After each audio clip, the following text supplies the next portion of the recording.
Have a wonderful day. Enjoy the story, everyone. New York City. Penthouse of the Plaza Hotel. The golden champagne sparkled under the crystal chandelier lights, and Elena Rivera adjusted her borrowed black dress for the third time in 5 minutes. She definitely didn't belong at this charity gala, where a single canapé cost more than her weekly salary as a freelance journalist. Relax, Elena, whispered Sophia, pulling her by the arm. You look gorgeous. And this is our chance to get that exclusive interview with the CEO of Volkov Enterprises. Elena rolled her eyes. Soph, I don't even know what he looks like. I just know he's more closed off than Fort Knox and hates journalists. Exactly, Sophia grinned. Imagine the headline. Brazilian journalist breaks through the country's most mysterious magnate's defenses. At that moment, a tall man in an impeccable suit, with a military posture, crossed the ballroom. His perfectly aligned black hair, defined jawline, and an expression that could freeze fire made it clear he was someone important. He was clearly irritated, speaking on the phone in English with an accent. Elena couldn't identify. No, Mikhail, I said. I don't want photographers here. Yes, I know it's for charity. But Elena didn't hear the rest. Her attention was captured by a group of socialites whispering maliciously while watching a younger girl, obviously out of place, spill champagne on her own purse. Look at that, said a blonde with red nails. Who brought this creature here? She clearly doesn't even know how to hold a glass. The girl, who couldn't be more than 19, was red with embarrassment, trying to clean up the mess with paper napkins. Elena felt her blood boil. She had grown up being the weird one at the private school where she studied on a scholarship, and she knew that look of superiority well. Excuse me, said Elena, approaching the group. I think you're confusing charity with cruelty. The blonde turned with a venomous smile. Sorry, darling, but who are you? Someone who doesn't need to humiliate children to feel important. Children? The woman gave a shrill laugh. She's old enough to know she shouldn't be here, and you're old enough to have manners. But clearly that didn't work out. The entire group turned to Elena, who felt all conversations around them stop, including that of the mysterious man on the phone. How dare you? Exclaimed another socialite. Do you know who you're talking to? Someone who desperately needs a better hobby, Elena replied, putting her arm protectively around the girl. Come on, sweetheart. Let's find people who deserve our company. But the blonde wasn't finished. Typical nouveau riche. I bet she doesn't even have her own invitation. Elena stopped. That went too far. You know what? She said, turning slowly. You're right. I don't belong in this world of plastic and futility. But at least I have something your money will never buy. What would that be? Decency. The woman went livid. You have no idea who I am. My husband. Your husband? Elena took 2 steps forward. Is going to sue me for having my own opinion? That's when she felt an imposing presence behind her. A deep voice with a slightly British accent cut through the air like a blade. Is there a problem here? Elena turned and met the most penetrating eyes she'd ever seen in her life, gray-green, like the sea before a storm. The man from the phone was now beside her, and she could smell his expensive cologne mixed with something more masculine and dangerous. There's no problem at all, said the blonde, suddenly nervous. We were just being absolutely charming, as always, he replied. And there was enough ice in his voice to cool the entire penthouse. Elena looked at him, then at the women who suddenly seemed to want to disappear, and made an impulsive decision that would change her life forever. You know what? She said, loud enough for half the ballroom to hear. I don't need to defend myself to people like this. I have better things to do. And before she could think about what she was doing, Elena grabbed the stranger by the lapels of his jacket and kissed him. It was a firm, determined kiss that lasted exactly 5 seconds, enough time for the entire ballroom to fall into absolute silence. When she pulled away, the man looked at her with an indescribable expression. Thanks for the support, whispered Elena, still with her hands on his chest. Sometimes you need to make a statement. And she walked away as if she owned the place, leaving behind an entire ballroom of open mouths and a man who, for the first time in years, didn't know exactly what to say. Sophia caught up with her at the elevator, breathless. Elena, have you completely lost your mind? Probably, Elena replied, pressing the ground floor button, but it was worth every second. Do you know who you just kissed? That was Nikolai Volkov, the CEO of Volkov Enterprises, the most powerful man in America. The elevator stopped, and Elena felt her stomach drop along with it. What? And worse yet, Sophia continued, pulling out her phone. There are already 3 different videos of your kiss on Instagram. You just went viral kissing the most inaccessible man in the country. Elena looked at her reflection in the elevator mirror. Her lips still tasted of danger and infinite possibilities. Damn, she murmured. Upstairs, Nikolai Volkov was still standing in the same spot, his fingers unconsciously touching his lips. Beside him, his assistant, Mikhail, cleared his throat nervously. "Sir, the press is already calling. What should I say?" Nikolai finally moved, adjusting his jacket with the military precision that characterized him. "Find out everything about her," he said, his voice lower than normal. "Name, address, history, family, everything." "Sir?" Mikhail hesitated. Nikolai turned to his assistant, and for the first time in years, there was something that could be mistaken for a smile on his lips. "Cancel my agenda for tomorrow. I have a journalist to meet. Elena's apartment, Brooklyn, New York." Elena woke up to the sound of her phone buzzing like an angry hornet. She'd managed exactly 3 hours of sleep after lying awake, replaying the kiss that had apparently broken the internet. Her modest one-bedroom apartment in Brooklyn felt even smaller with the weight of her impulsive decision pressing down on her. 37 missed calls, she mumbled, scrolling through her phone. 18 from unknown numbers, 12 from Sophia, and her blood ran cold. 7 from Vogue magazine. She stumbled to the kitchen, desperately needing coffee, when her doorbell rang. Through the peephole, she saw a man in an expensive suit holding a massive bouquet of white orchids. Elena Rivera. His voice was crisp, professional, with a slight Eastern European accent. "Depends who's asking," she replied, not opening the door. "I'm Mikhail Ivanov, representing Mr. Capesant, Nikolai Volkov. He'd like to arrange a meeting." Elena's coffee mug slipped from her fingers, shattering on the floor. "A meeting? At his earliest convenience, which would be now. Now? It's 7 a.m. Mr. Volkov is an early riser. He's waiting downstairs in his car." Elena peered through the window and saw a sleek black Tesla parked below, tinted windows hiding its occupant. Her neighbor, Mrs. Liu, was already on her fire escape, openly staring while watering her plants. "Tell him I'm not dressed for meetings." He anticipated that. "There's a selection of appropriate attire in the car." Elena blinked. "I'm sorry, what? Size 8, correct?" "Mr. Volkov is very thorough. How does he know my..." Elena stopped herself. "Never mind. I don't want to know." 20 minutes later, Elena found herself in the back of the most luxurious car she'd ever seen, wearing a perfectly fitted navy dress that probably cost more than her monthly rent. Nikolai sat across from her, looking like he'd stepped out of a magazine spread, completely unbothered by the early hour. "Good morning, Miss Rivera," he said, his voice as smooth as aged whiskey. "I hope you slept well." "Like a baby," Elena lied, clutching her purse. "You know, the kind that cries every hour." A ghost of a smile flickered across his lips. "Honesty. I appreciate that." "Great. Then honestly, why am I here? Are you going to sue me? Have me arrested for public indecency?" "Sue you?" Nikolai leaned forward slightly, and Elena caught a whiff of his cologne again. "Miss Rivera, that kiss was the most genuine human interaction I've had in years." Elena stared at him. "You're joking. I don't joke about business. And this is business. Everything is business." He handed her a tablet. "These are the headlines from this morning." Elena's eyes widened as she scrolled through the news articles. "Mystery woman kisses billionaire CEO at charity gala. The kiss that broke the internet. Who is Elena Rivera? Volkov Enterprises stock rises 3%. After CEO's public romance." "Oh my gosh," Elena whispered. "I made your stock go up. Apparently, the market finds the idea of me having a personal life appealing." "But you don't actually have a personal life." Nikolai's jaw tightened almost imperceptibly. "No, I don't." The car pulled up to a sleek Manhattan office building, and Elena realized they were at Volkov Enterprises headquarters. The lobby was all glass and steel, with employees in perfectly pressed suits moving with military precision. Mr. Volkov Mikhail appeared at Nikolai's elbow as they stepped out of the elevator on the 47th floor. "Your 8A.M. is here, and Miss Martinez from PR needs to speak with you urgently about the situation. Cancel the 8A.M. and tell Isabella I'll handle the PR situation myself." Mikhail glanced nervously at Elena. "Sir, perhaps we should discuss." "Mikhail." Nikolai's voice dropped to a temperature that could freeze champagne.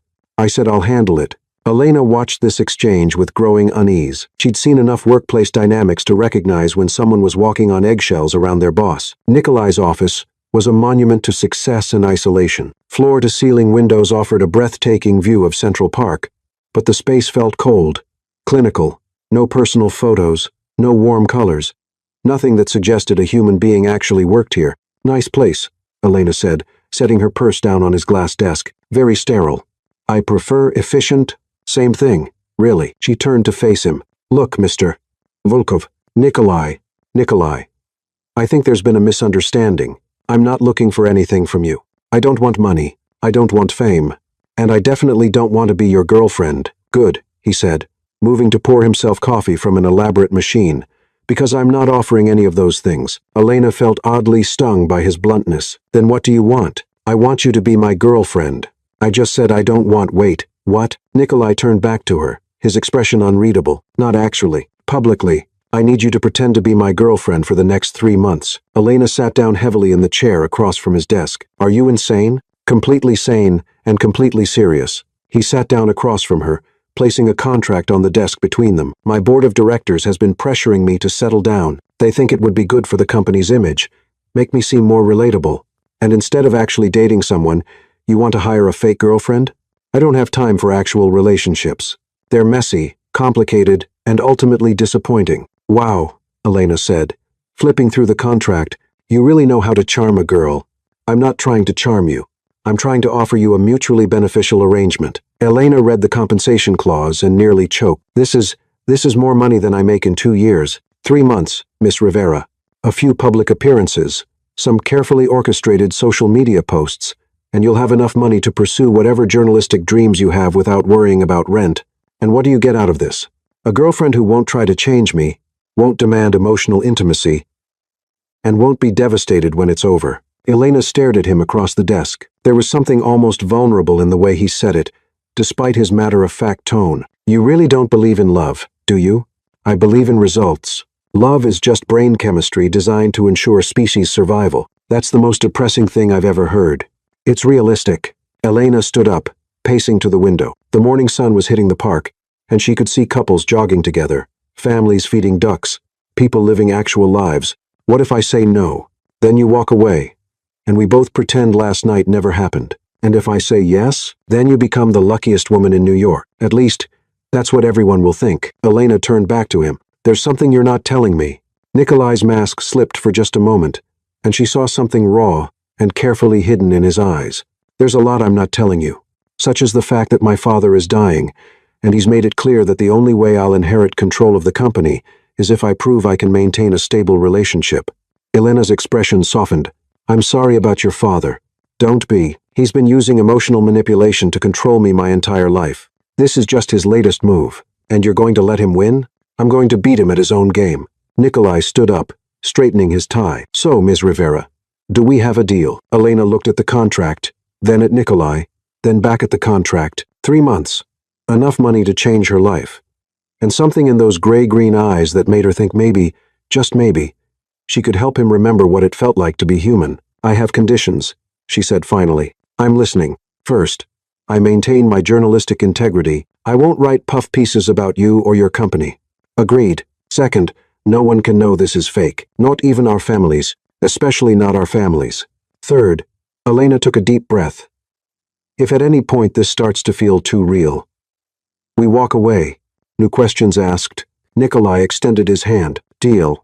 As their hands touched, Elena felt that same electric spark from the night before. From the way Nikolai's pupils dilated slightly, she knew he felt it too. One more thing, she said, not letting go of his hand. What happens if we actually start to like each other? Nikolai's smile was sharp as a blade. Then we'll have bigger problems than your fake girlfriend contract. 1 week later, Le Bernardin Restaurant, Manhattan. Elena stared at her reflection in the ladies' room mirror of one of New York's most exclusive restaurants, wondering how her life had become so surreal in just 7 days. The emerald green dress Nikolai's stylist had selected fit her perfectly, but she felt like she was playing dress-up in someone else's life. You can do this, she whispered to herself. It's just dinner with cameras and the most intimidating man you've ever met. Who's paying you to pretend to love him? Her phone buzzed with a text from Sophia. Girl, you're trending on Twitter again. Power couple is the #1 hashtag. What did you do to that man? What indeed? Over the past week, Nikolai had been surprisingly present. Fresh flowers delivered to her apartment every morning, thoughtful texts asking about her day, and yesterday, he'd somehow arranged for her favorite coffee shop to stay open late when she was working on a deadline. It's all for show, she reminded herself. He's building a narrative. But then why did her stomach flutter every time his name appeared on her phone? Elena returned to their corner table, where Nikolai was checking his phone with that familiar focused intensity. He looked up as she approached, and something in his expression shifted softer, warmer, like he was genuinely happy to see her. "Everything all right?" he asked, standing to pull out her chair. "Just giving myself a pep talk. Nervous about the photographers?" Elena glanced toward the restaurant's windows, where she could see camera flashes going off despite the tinted glass. Among other things, Nikolai followed her gaze, his jaw tightening slightly. "We can leave if you're uncomfortable." "No. It's fine. This is what we signed up for, right?" "Right." But he didn't sound entirely convinced either. Their waiter appeared with practiced discretion, and Nikolai ordered wine without consulting her, a 2015 Burgundy that probably cost more than her laptop. "You know," Elena said, unfolding her napkin, "most fake boyfriends would at least pretend to ask their fake girlfriends' preferences. Most fake girlfriends wouldn't call out their fake boyfriends in public." "Touché."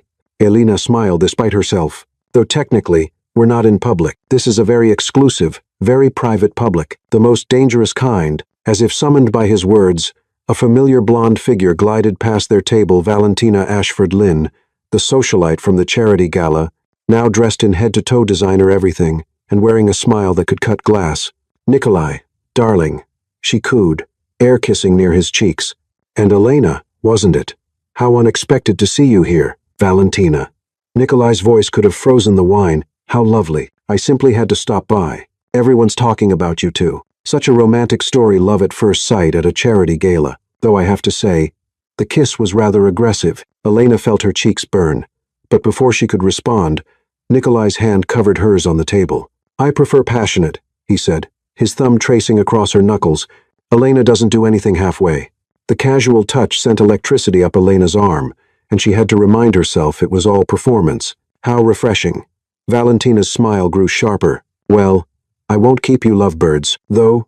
Nikolai, darling, your father called me yesterday. He's so pleased about your development." Nikolai's hand stiffened on Elena's. "My father discusses my personal life with you? Oh, you know how worried he's been about you. All work and no play. He's just thrilled you finally found someone who can handle you." Elena squeezed Nikolai's hand, feeling the tension radiating from him. "Actually, I find Nikolai very easy to handle. It's all about knowing which buttons to push." She looked directly at Nikolai as she said it, and was rewarded with something that might have been genuine amusement in his eyes. "Indeed," Valentina said, clearly missing the undercurrent. "Well, enjoy your dinner.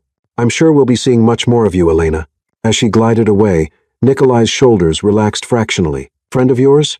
Elena asked. "Family friend. The kind you inherit and can never get rid of."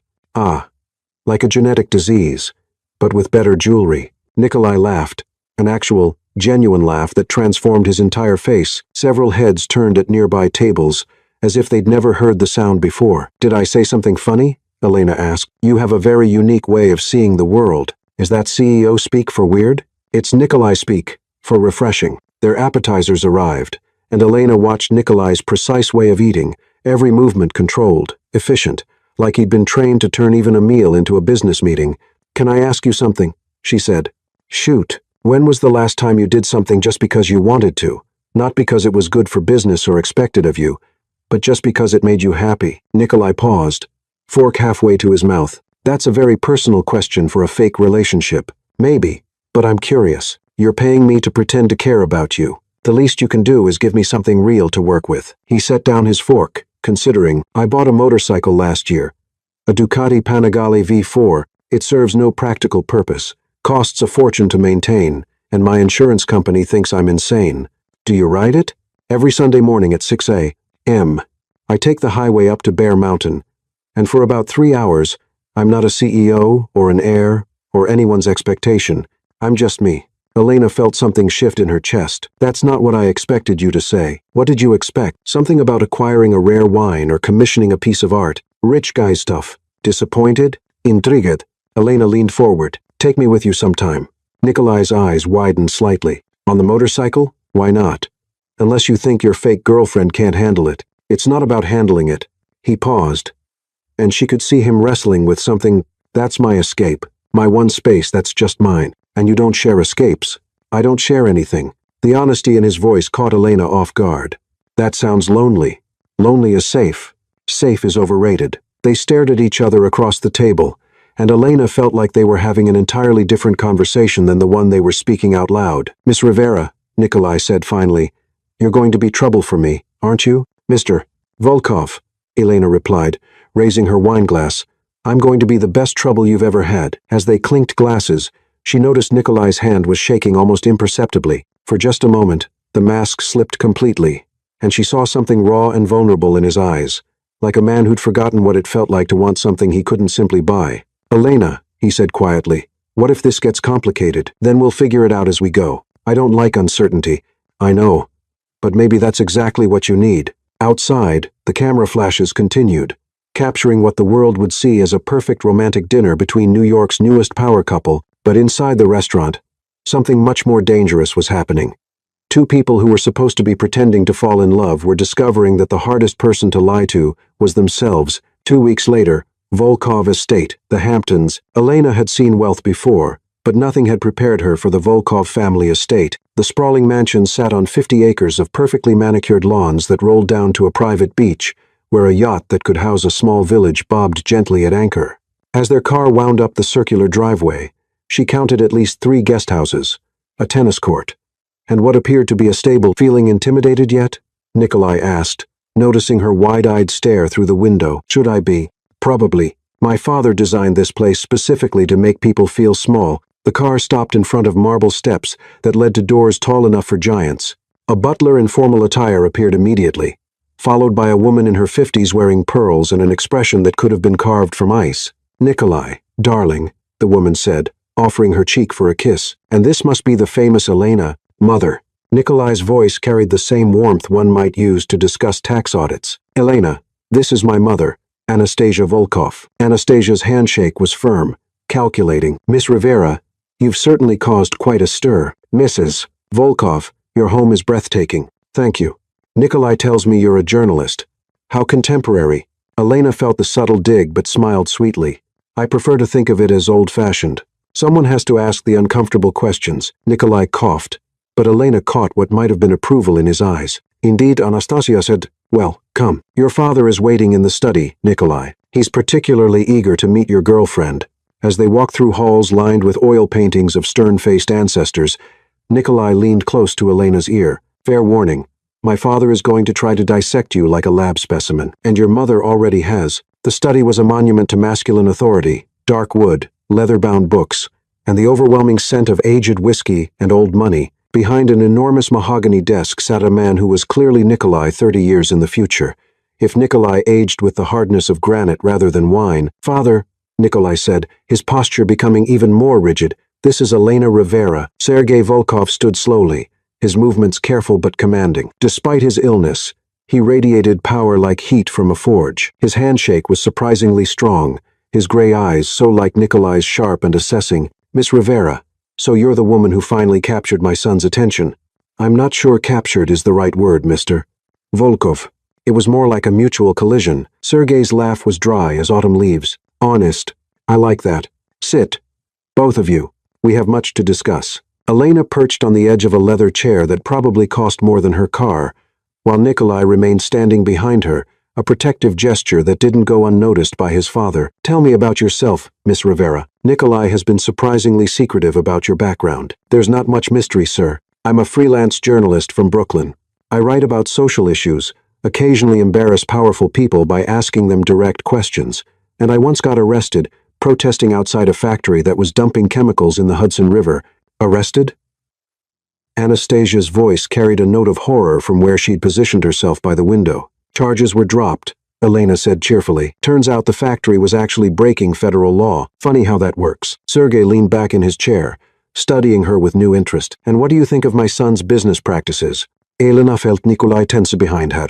This was clearly a test, but she wasn't sure of what. I think Nikolai is brilliant at what he does.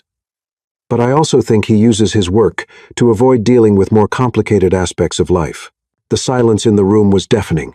Anastasia's pearls practically rattled with indignation, while Sergei's eyebrows rose to his hairline. Nikolai, Sergei said slowly, leave us alone for a moment. Father, go check on the quarterly reports Mikhail brought. I want to speak with Miss Rivera privately. Nikolai hesitated, his hand briefly touching Elena's shoulder, a gesture of support that felt entirely too real for their fake relationship. It's okay, Elena said, looking up at him. I can handle your father. Something flickered in Nikolai's eyes, concern. Admiration before he nodded curtly and left the room. Well, Sergei said once the door closed, you certainly don't lack courage. Is that what this is about? Courage? Partly. Sergei poured himself a glass of whiskey from a crystal decanter. Tell me, Miss Rivera, what do you see when you look at my son? Elena considered the question carefully. I see someone who's forgotten how to trust anyone, including himself. I see someone who's built walls so high he can't remember what the view was like before he built them. And you think you can change him? I think he can change himself if he decides he wants to. Sergei nodded slowly. My son has been engaged twice. Did you know that? Elena's stomach dropped. No. He didn't mention that. The first time, he was 25. Abigail Thornton. Old New York family. Perfect on paper. She broke it off after 6 months. Said dating him was like being in love with a beautiful statue. And the second, Irina Petrova, daughter of a Russian oil magnate, Nikolai proposed after a year of what I'm told was a very practical courtship. She said yes, then disappeared 3 weeks later with his best friend from college. Elena felt something twist in her chest that might have been jealousy, which was ridiculous considering their arrangement. Why are you telling me this? Because I'm dying, Miss Rivera. Pancreatic cancer, stage 4, 6 months, maybe less. Sergei's voice was matter-of-fact, but Elena caught the slight tremor in his hands as he lifted his glass. And my son is going to inherit one of the largest privately held companies in America. But more than that, he's going to be alone completely. Utterly alone. Mr. Volko, I know what you are to him, Sergei continued. Or rather, what he thinks you are. A business arrangement, a solution to pressure from the board of directors. Elena's blood chilled. You know about the contract? I know my son. I know how his mind works. Emotional problem. Find a logical solution. Heart getting involved? Contain it with legal documents and financial incentives. Then why are you telling me this? Sergei leaned forward, his gray eyes intense. Because in the 42 years I've known Nikolai, I have never seen him look at anyone the way he looked at you when he thought you were in danger just now. And more importantly, I've never seen him allow anyone to speak to me the way you just did, without immediately ending the relationship. Maybe he's just being polite. Nikolai is never polite at the expense of control. Never. Sergei finished his whiskey. Whatever you're doing to him, Miss Rivera, keep doing it. Because for the first time since he was 12 years old, my son is acting like a human being instead of a machine. Before Elena could respond, the door opened, and Nikolai returned, Mikhail at his side, carrying a thick folder. Father, the board meeting has been moved to Wednesday, Nikolai said. But his eyes were on Elena. Is everything all right? Perfectly fine, Sergei said. Miss Rivera and I were just getting acquainted. I like her, Nikolai. She has spine. Yes, Nikolai said quietly. She does. The rest of the visit passed in a blur of carefully orchestrated family dinner conversation, but Elena couldn't shake what Sergei had told her. As they drove back to the city, Nikolai was unusually quiet. Your father is dying, Elena said finally. Nikolai's hands tightened on the steering wheel. He told you. Why didn't you? Because it wasn't relevant to our arrangement. Wasn't relevant? Elena twisted in her seat to face him. Nikolai, your father is dying, and he's using your inheritance to manipulate you into a relationship. How is that not relevant? Because I'm going to beat him at his own game regardless. By pretending to love me? By proving you can maintain a stable relationship long enough to satisfy the board's requirements? Elena stared at his profile, noting the rigid set of his jaw, the white knuckles gripping the wheel. What if you didn't have to pretend? What if you could actually have a real relationship? What if someone could actually care about you without wanting to change you or use you? Nikolai was quiet for so long, Elena thought he wasn't going to answer. When he finally spoke, his voice was barely above a whisper. Then I'd probably find a way to ruin it. They drove the rest of the way in silence. But when they reached Elena's building, Nikolai didn't immediately drive away. Elena, he said as she opened the car door. Yes? Tomorrow is Sunday. I'm aware. I leave for Bear Mountain at 6 a.m. Elena's heart skipped. Are you inviting me? I'm asking if you still want to come. Why? Nikolai finally looked at her, and the vulnerability in his eyes nearly undid her. Because maybe it's time I learned how to share my escape with someone else. The next morning, Elena stood outside her building at 5:50 a.m., wearing jeans and a leather jacket she'd borrowed from Sophia, wondering if she'd lost her mind. The sound of a motorcycle engine rumbling down her street answered that question definitively. Nikolai pulled up on a machine that looked like it had been designed by angels and built by demons. He was wearing black leather and a helmet. And Elena had to remind herself to breathe. You came, he said, pulling off his helmet. I said I would. I wasn't sure you meant it. I don't say things I don't mean. He handed her a helmet and helped her onto the bike behind him. Hold on tight, he said, and don't let go. As they roared out of Brooklyn and onto the highway, Elena wrapped her arms around Nikolai's waist and pressed her face against his back. She could feel his heartbeat through the leather, steady and strong. The city blurred past them as they climbed toward the mountains, and for the first time since she'd met him, she felt Nikolai truly relax. At Bear Mountain, they sat on a rocky outcropping overlooking the Hudson Valley, sharing coffee from a thermos and watching the sun climb higher in the sky. This is beautiful, Elena said. It's the only place I can think clearly. What do you think about up here? Nikolai was quiet for a long moment. Lately, you. Elena turned to look at him. Nikolai, I know this wasn't supposed to happen. You weren't supposed to matter, but I do matter. Yes. And that terrifies me more than anything my father or the board could ever do. Elena reached for his hand, and this time, when their fingers intertwined, it had nothing to do with cameras or contracts or public perception. What if we stopped pretending? She said softly. What if we didn't have to fake this anymore? Nikolai looked at their joined hands, then back at her face. What if I told you I've been falling for you since the moment you walked out of that elevator after kissing me? I'd say you're 3 weeks behind me. When he kissed her this time, there were no cameras, no audiences, no business purposes. There was just Nikolai and Elena, and the possibility that sometimes the most unexpected collisions create the most beautiful destinations, but neither of them noticed the telephoto lens hidden in the trees below, capturing every intimate moment for tomorrow's headlines. Monday morning, Volkov Enterprises headquarters. Elena woke up Monday morning with the taste of mountain air still on her lips and the memory of Nikolai's hands in her hair. For exactly 37 seconds, she allowed herself to float in the blissful bubble of their breakthrough at Bear Mountain. Then her phone started ringing. Eli, where are you? Sophia's voice was tight with panic. Home. Why? What time is it? It's 7 a.m. And you need to get to a newsstand now. Something cold settled in Elena's stomach. Soph. What's wrong? Just get to a newsstand and maybe call Nikolai first. Elena threw on clothes and rushed to the corner bodega, her heart hammering. Mr.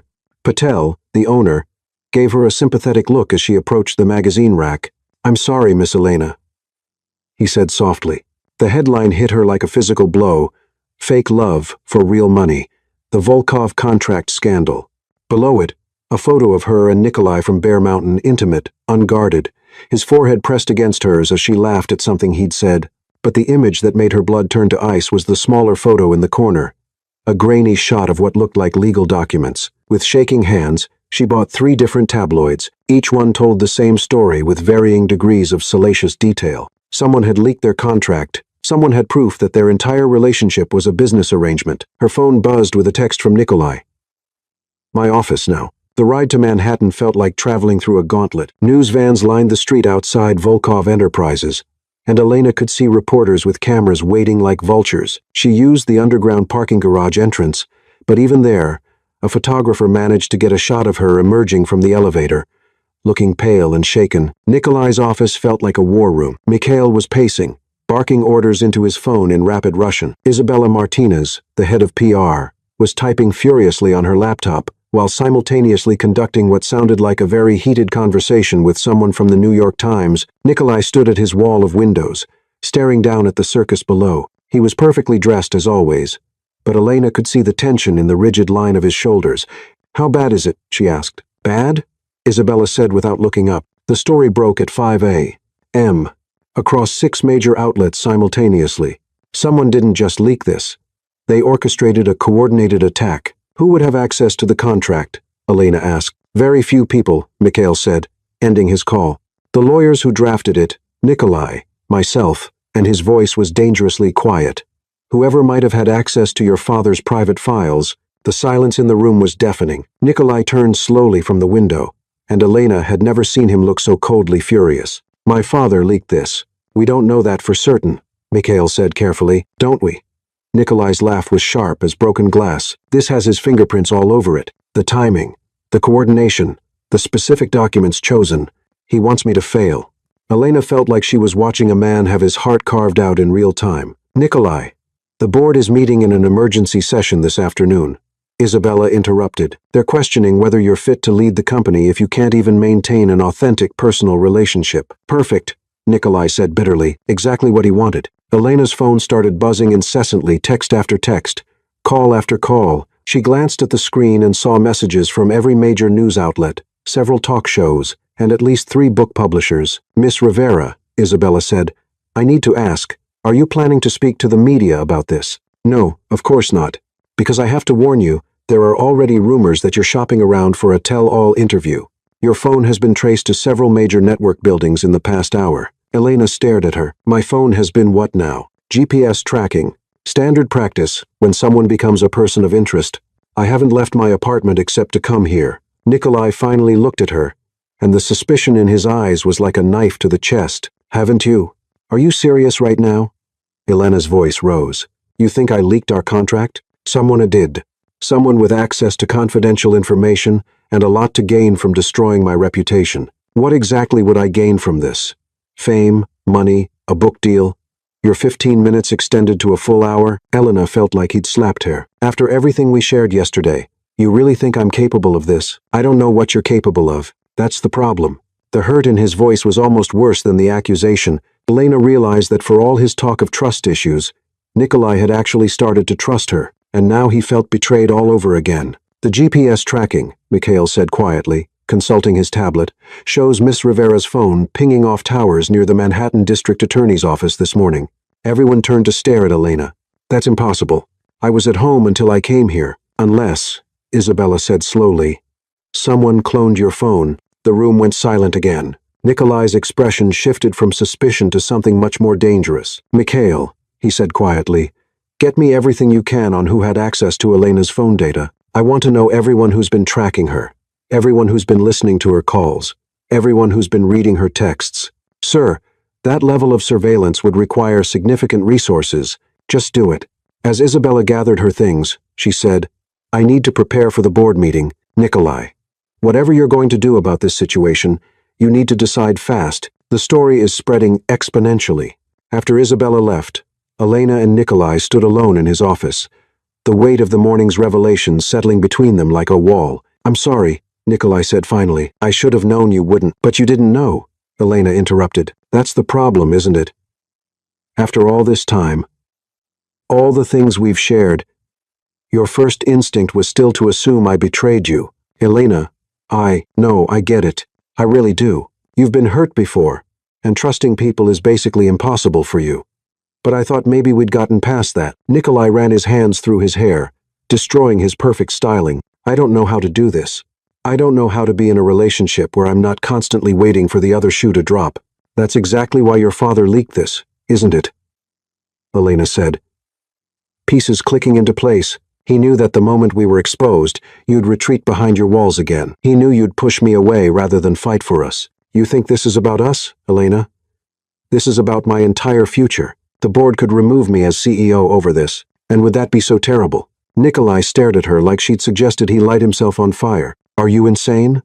This company is everything I've worked for my entire life. No, it's everything you've been told you should want your entire life. There's a difference. I can't believe we're having this conversation right now. When else are we going to have it? When you're busy being the perfect CEO who never takes risks or lets anyone get close enough to matter. That's not fair. It's completely fair.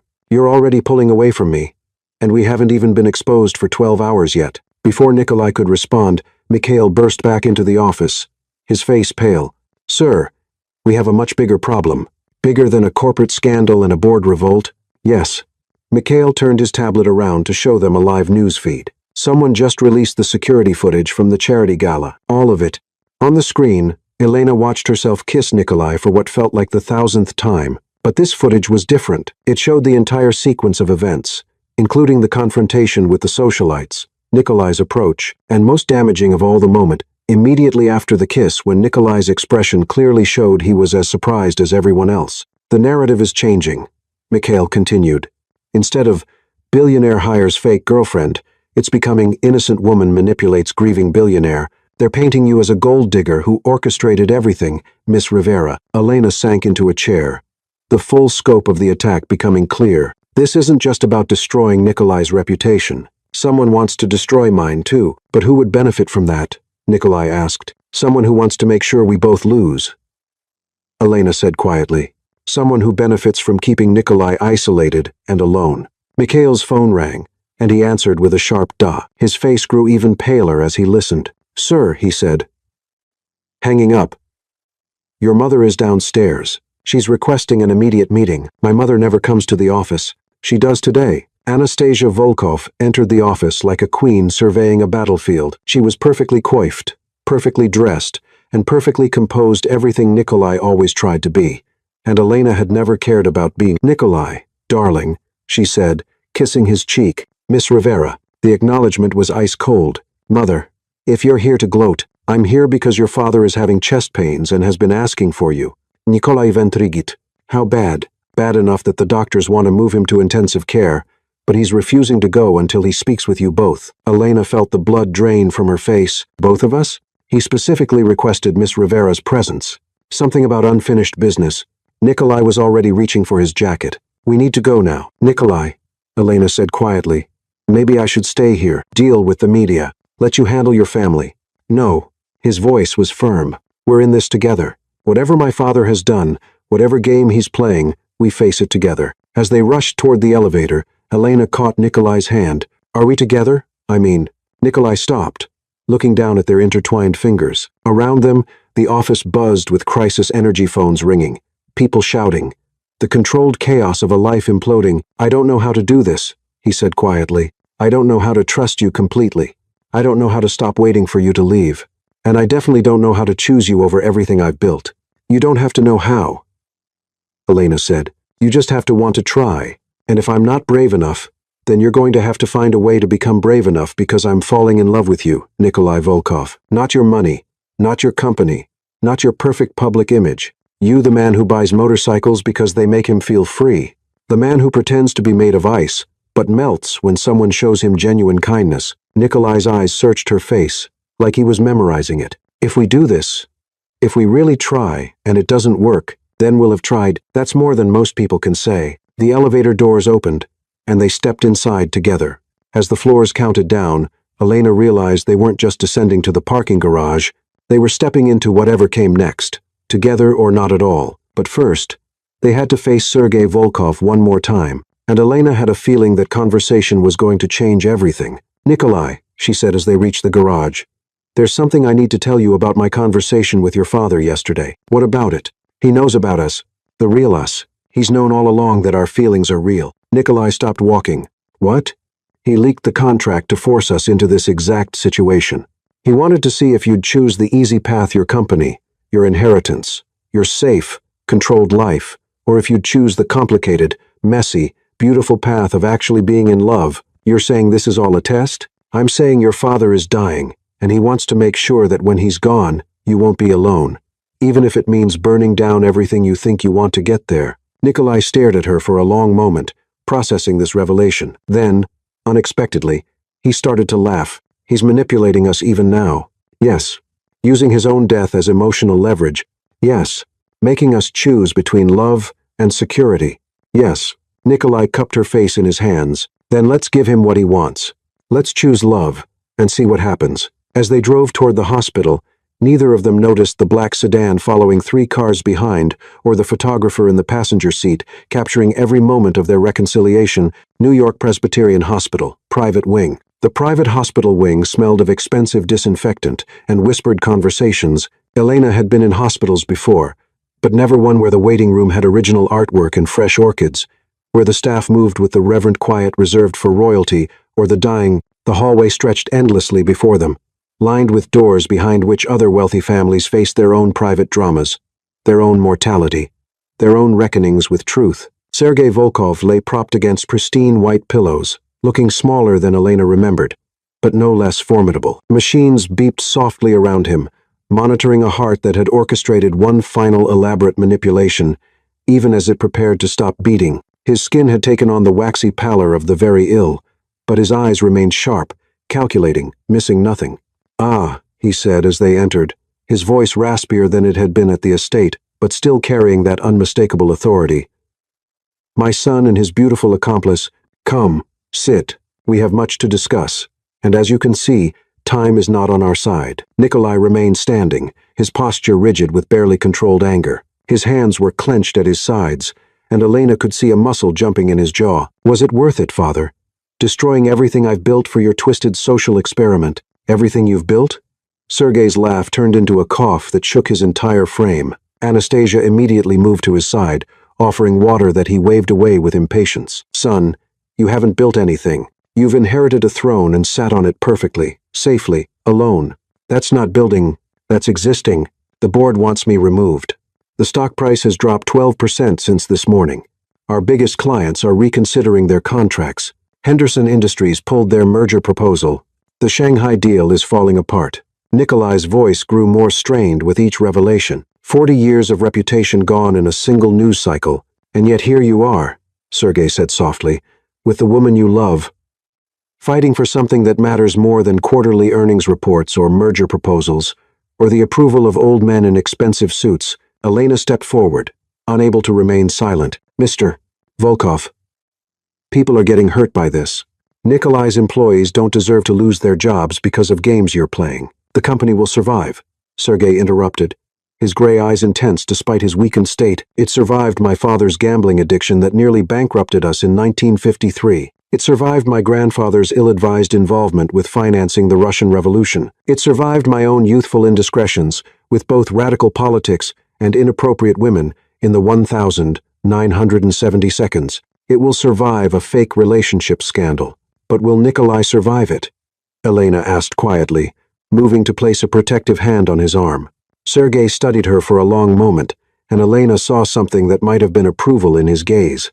That, Miss Rivera, depends entirely on what he chooses to do next, and whether he finally understands that some victories require the courage to lose everything first. A soft knock interrupted them, and Anastasia entered with Mikhail, whose face was grim with fresh bad news. He carried a tablet and several manila folders, and Elena could see from his expression that the situation had deteriorated further. Nikolai, Mikhail said immediately, setting down his materials, the board meeting has been moved up. They want to see you in an hour. An hour? Nikolai's composure finally cracked, his voice rising. Mikhail, I need more time to prepare a response, to craft a strategy, to figure out damage control. There is no strategy, Sergei said from his bed, his voice cutting through Nikolai's panic like a blade. There's only choice.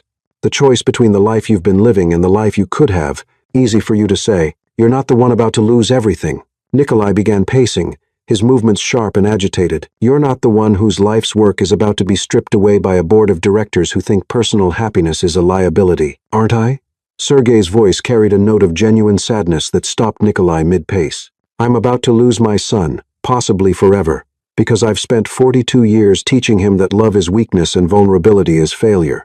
Because I raised him to believe that a man's worth is measured in stock prices and acquisition deals, rather than in his capacity to open his heart to another human being. Anastasia moved to stand beside her husband's bed, her perfectly manicured hand finding his with a tenderness that surprised Elena. For the first time since Elena had met her, the older woman looked genuinely emotional, her usual mask of aristocratic composure slipping to reveal something raw and real underneath.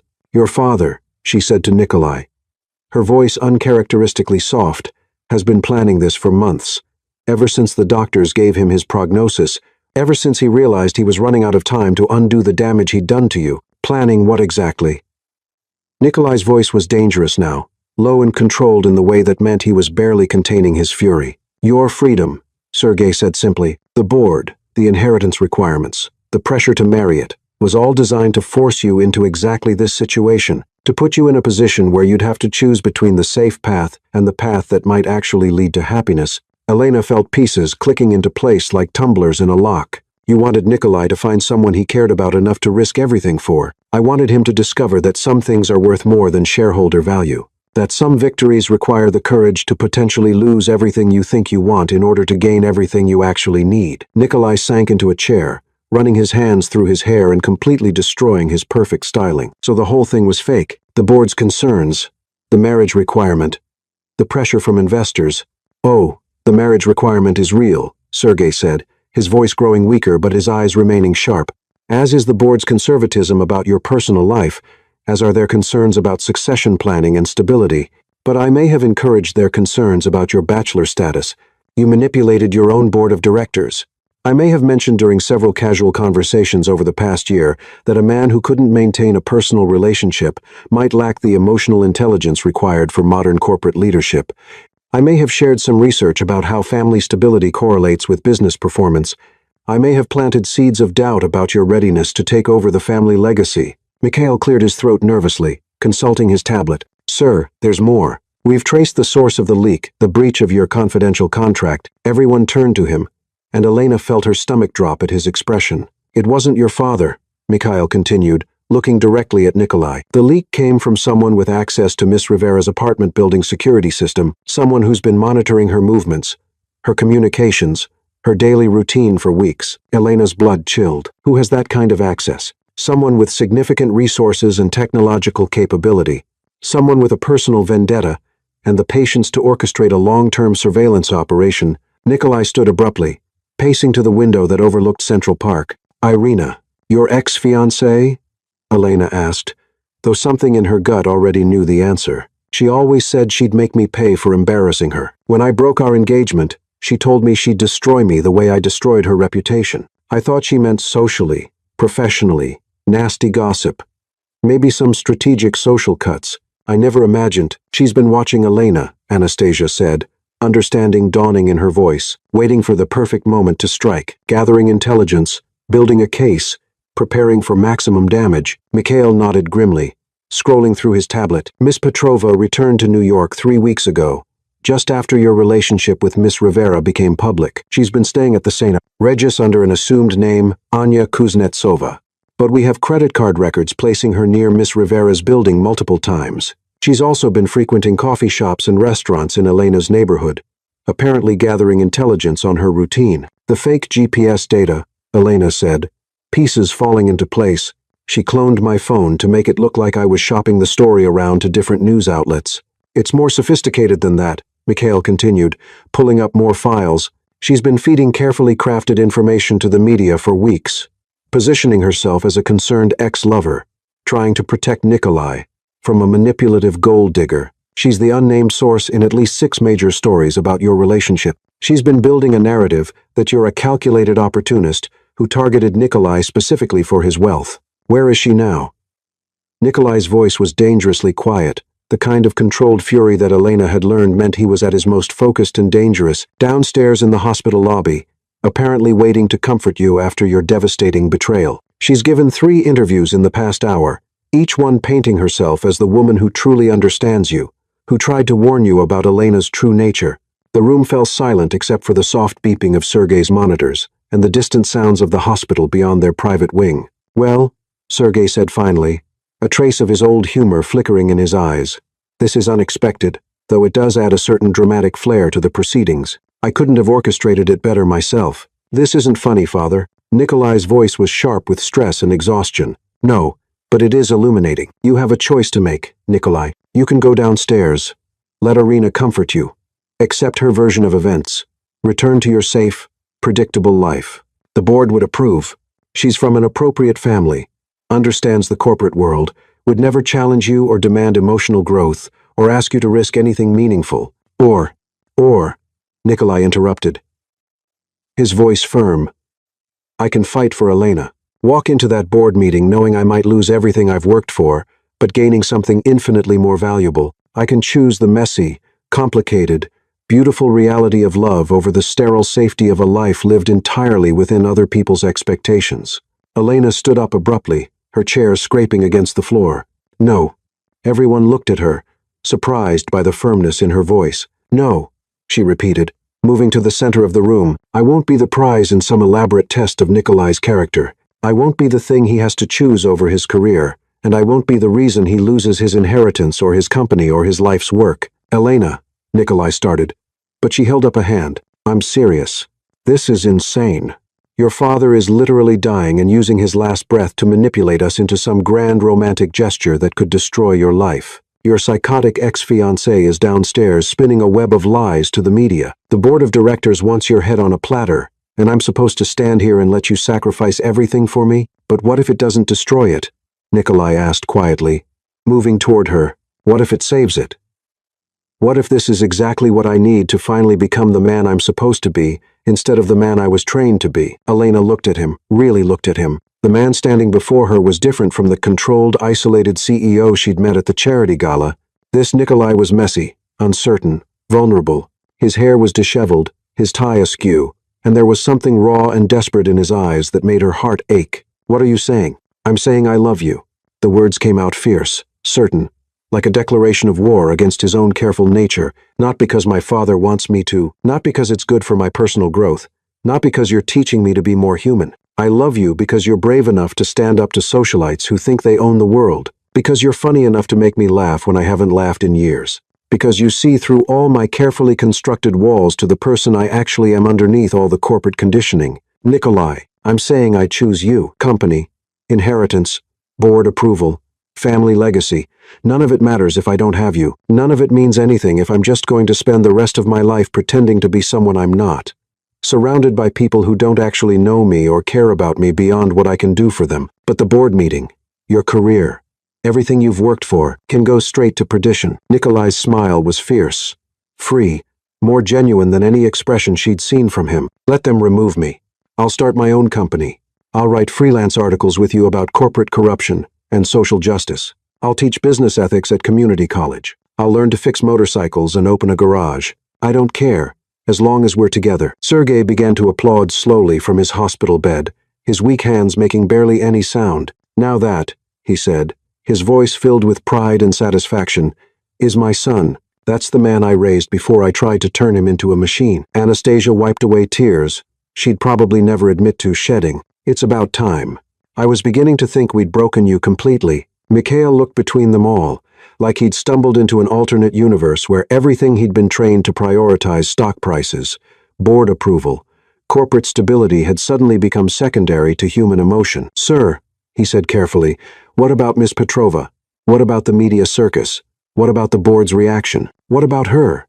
Nikolai pulled Elena into his arms, and she could feel his heart racing against her chest. "Let her have whatever story she wants to tell. Let the media write whatever headlines they want. The truth is simpler than any of their narratives. I fell in love with an incredible woman who kissed me at a charity gala, and everything else is just noise, even if it costs you everything you've spent your life building. Elena is everything." Nikolai's voice was quiet but absolute. "Everything else is just stuff I inherited or accumulated. Elena is something I chose, something I fought for, something I earned by becoming worthy of her." Elena felt her heart completely melt and reconstruct itself around this man who'd been so afraid of vulnerability that he'd hidden behind contracts and walls and corporate armor for years. "Okay," she said softly, reaching up to straighten his crooked tie.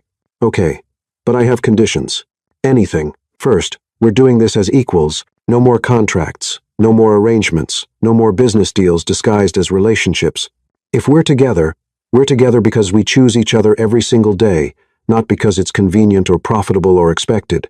"Agreed." "Second, we face whatever comes next as a team. Board meetings, media circuses, vengeful ex-fiancé, family drama, corporate scandals, we handle it together. No more protecting me from your world or shutting me out when things get complicated." "Agreed." "Third." Elena grinned, some of her natural mischief returning. "You're taking me on that motorcycle again soon. And this time, I want to learn to drive it myself." "Deal." Nikolai kissed her forehead, then her nose, then her lips. "Anything else?" "Just one more thing." Elena looked over at Sergei, who was watching them with satisfaction and exhaustion warring in his eyes. "We're going to visit your father every day he has left, not because he manipulated us into falling in love, but because family is complicated and messy and worth fighting for, even when they drive us absolutely insane with their scheming." Sergei's smile was radiant, transforming his gaunt face. "Miss Rivera, you are going to be a formidable addition to this family. You might even be able to keep Nikolai human. Mr. Volkov, I think you should know I'm probably going to spend the next several years being furious with you for this elaborate scheme. Even though it worked out, I wouldn't expect anything less. Fury means you care. Indifference would mean I'd failed completely." Nikolai's phone buzzed with a text from Isabella. "Board meeting in 30 minutes. They want answers. The vultures are circling. What's your play?" "Time to go," he said. But he was smiling like a man heading into battle, finally ready to fight. "What are you going to tell them?" Elena asked as they gathered their things. "The truth, that I fell in love, that it's real, that I'm choosing my personal happiness over their comfort levels, and that any board who has a problem with their CEO being genuinely human can find themselves a new CEO that's either very brave or very stupid. With you, I'm willing to risk either. As they prepared to leave Sergei's room, Elena heard the older man call out weakly, "Nikolai." They turned back, and Elena saw something pass between father and son that transcended all the manipulation and games and corporate maneuvering. "I'm proud of you, son. Finally, for the first time in your adult life, you're making a choice based on what you want rather than what you think you should want." Nikolai's voice was thick when he replied, "Thank you, Father, for everything, even the parts that made me want to murder you. Especially those parts. They were the most important." In the elevator descending to the main hospital lobby, Elena and Nikolai stood hand in hand, preparing to face whatever media circus waited for them. The building around them hummed with the quiet efficiency of money and privilege, but Elena felt like they were descending into something much more real and dangerous than any corporate boardroom. "You know," Elena said, watching the floor numbers count down, "when I kissed you at that gala, I never imagined it would lead to corporate espionage and family deathbed revelations and vengeful ex-fiancés with surveillance equipment. When you kissed me at that gala, I never imagined I'd be willing to give up everything I thought I wanted for something I never knew I needed. And what's that? A future with you in it. A life where I get to wake up every morning and choose to be happy, instead of just successful." The elevator doors opened to reveal a lobby that looked like a media war zone. Reporters with cameras and microphones, photographers with telephoto lenses, and in the center of it all, like a perfectly positioned spider in an elaborate web, Irina Petrova. She was stunning. Elena had to admit, tall, blonde, impeccably dressed in a way that suggested both mourning and availability.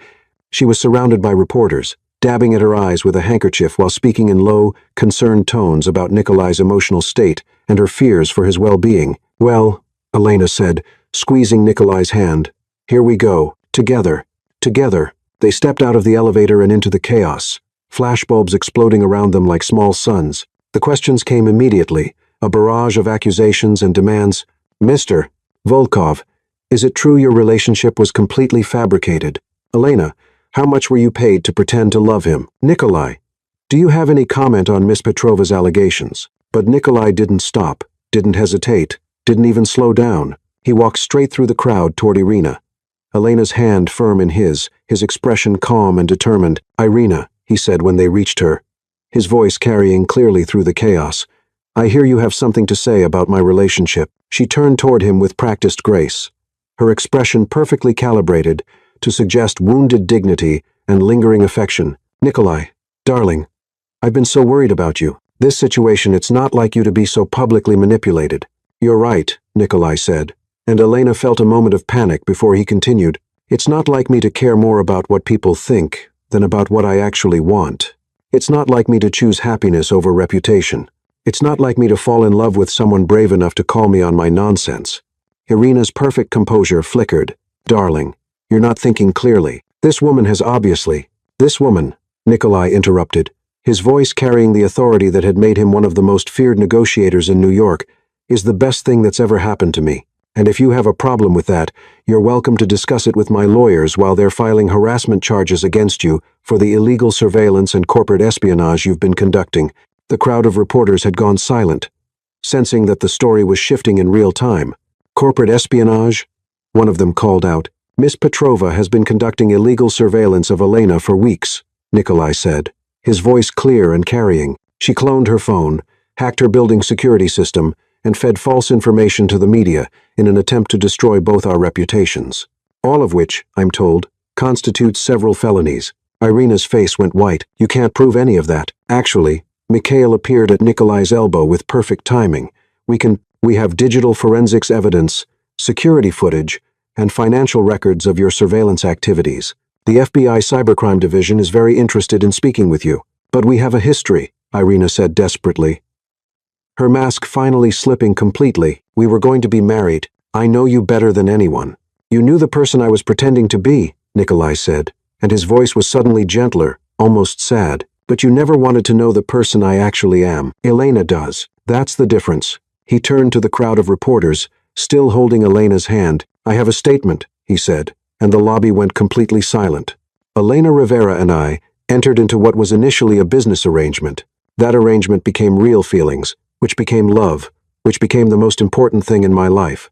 If that makes me unfit to run a corporation, then I'm clearly working for the wrong corporation. Are you resigning? Someone shouted. I'm choosing love over fear, Nikolai replied. Everything else is just details. And with that, he led Elena through the crowd and out of the hospital, leaving behind a lobby full of reporters frantically rewriting their stories, and one very pale ex-fiancée who was suddenly very interested in speaking to her lawyer. 3 hours later, Volkov Enterprises boardroom. The boardroom on the 47th floor had never felt more intimidating. 12 of New York's most powerful business leaders sat around a mahogany table that could have doubled as a landing strip. Their expressions ranging from disapproving to openly hostile. Nikolai sat at the head of the table, Elena beside him, both of them still wearing the clothes they'd thrown on that morning before the world exploded around them. Across from them, the board members looked like they were attending a funeral, which Elena supposed they might be the funeral of Nikolai's career. Nikolai, said Eleanor Whitmore, the board's chair and a woman who'd been intimidating CEOs since before Nikolai was born. I think we all know why we're here. I assume it's about my personal life and its imagined impact on the company's performance. Imagined? Frederick Yang, the board's longest-serving member, leaned forward. Our stock price has dropped 15% since this morning. We've had 3 major clients express concerns about stability and leadership. The Singapore merger is on hold, pending further review of our corporate governance, and all of that, Nikolai said calmly, is based on the false narrative that my relationship with Elena was some kind of elaborate fraud designed to manipulate you and our investors, wasn't it? Eleanor's voice was sharp. It began as a business arrangement, Elena said, speaking for the first time since they had entered the room. Nikolai needed to satisfy your requirements for a stable personal life, and I needed financial security to pursue my journalism career. But business arrangements don't typically involve falling in love with each other. Miss Rivera, Frederick said, you're hardly an objective party in this discussion. You're right. I'm completely biased. I'm in love with your CEO, and I think he's brilliant at what he does. But I also think you're all letting your discomfort with emotional authenticity cloud your judgment about his professional capabilities. Eleanor raised an eyebrow. Emotional authenticity? Nikolai has spent his entire adult life being exactly what you wanted him to be, Elena continued, feeling Nikolai's supportive presence beside her. Controlled, predictable, emotionally unavailable. What has that gotten you? A CEO who makes safe choices, avoids risks, and treats innovation like a dirty word. Now, see here, Frederick started. But Elena was just getting started. I've seen the company's performance metrics for the past 5 years. Steady growth, yes, but minimal innovation. You've missed opportunities in sustainable technology, social impact, investing, and emerging markets because your leadership was too risk-averse to pursue anything that might threaten quarterly projections. Those are complex business decisions made by a man who was afraid to risk anything that might threaten his carefully controlled image. But the Nikolai who fell in love with me, the one who's willing to risk his inheritance for something he believes in, that's the man who could actually transform this company into something revolutionary. The room was silent, the board members clearly not having expected a defense based on Nikolai's emotional growth, translating to business innovation. Furthermore, Nikolai said, picking up Elena's thread, I'd like to propose some changes to the company's strategic direction, changes that the old version of me would never have had the courage to suggest. He stood and moved to the presentation screen, pulling up a slideshow that Mikhail had apparently prepared. Sustainable technology partnerships with developing nations, a corporate social responsibility fund that dedicates 10% of profits to environmental and social justice causes, a whistleblower protection program for employees who report unethical practices, and a complete restructuring of our board composition to include members under 40 and at least 50% women. Eleanor leaned back in her chair. You're proposing to revolutionize the entire company. I'm proposing to make it relevant for the next 50 years instead of the next 5 quarters. And you think your personal transformation qualifies you to lead such changes? I think my willingness to risk everything I've built for something I believe in proves I'm finally ready to be the leader this company needs instead of the leader you've been comfortable with. Frederick shuffled his papers nervously. Nikolai, these are radical proposals. The shareholders will love the long-term growth potential, Elena interrupted. I've done my research. Companies with strong environmental and social policies outperform traditional corporations by an average of 25% over 10-year periods. You've done research. Eleanor's tone was skeptical. I'm a journalist. Research is what I do. Elena pulled out her own tablet. Would you like to see the data on how companies with emotionally intelligent leadership outperform those led by purely analytical CEOs? Or the statistics on innovation rates in corporations that embrace risk-taking versus those that prioritize stability above all else? For the next hour, Elena and Nikolai presented a vision of Volkov Enterprises that was bold, innovative, and completely unlike anything the company had ever attempted. They talked about partnerships with environmental nonprofits, investments in clean technology startups, and a corporate culture that prioritized ethics and social impact alongside profit. When they finished, the room was silent for a long moment. "This is," Eleanor began, then stopped. "Insane?" Nikolai suggested. "Inspired," she finished, surprising everyone. "Completely insane, but inspired." Frederick leaned forward. "You really think you can pull this off?" "I think the version of me who was afraid to risk anything would never even try," Nikolai said. "But the version of me who's learned to trust his instincts and surround himself with people who challenge him, that version might actually succeed." Eleanor looked around the table at her fellow board members. Some kind of silent communication passing between them. "Nikolai," she said finally, "we're going to give you 6 months. 6 months to prove that your new approach can work without destroying everything we've built. And if it doesn't work, then we'll accept your resignation and find someone who's better suited to managing a traditional corporation." Nikolai stood up, extending his hand to Eleanor. "Deal." As they shook hands, Elena felt something shift in the room. These people might not understand love or emotional growth, but they recognized vision and courage when they saw it. "One more thing," Frederick said as they prepared to leave. "Miss Rivera," Elena turned back, "we'd like to offer you a position, head of corporate communications and social impact. If you're going to be part of Nikolai's life, you might as well be part of the company's transformation." Elena looked at Nikolai, who was grinning like a man who'd just discovered he could fly. "I'll consider it," she said, "but I have some conditions about editorial independence and investigative freedom." "We wouldn't expect anything less," Eleanor said dryly. 6 months later, Bear Mountain.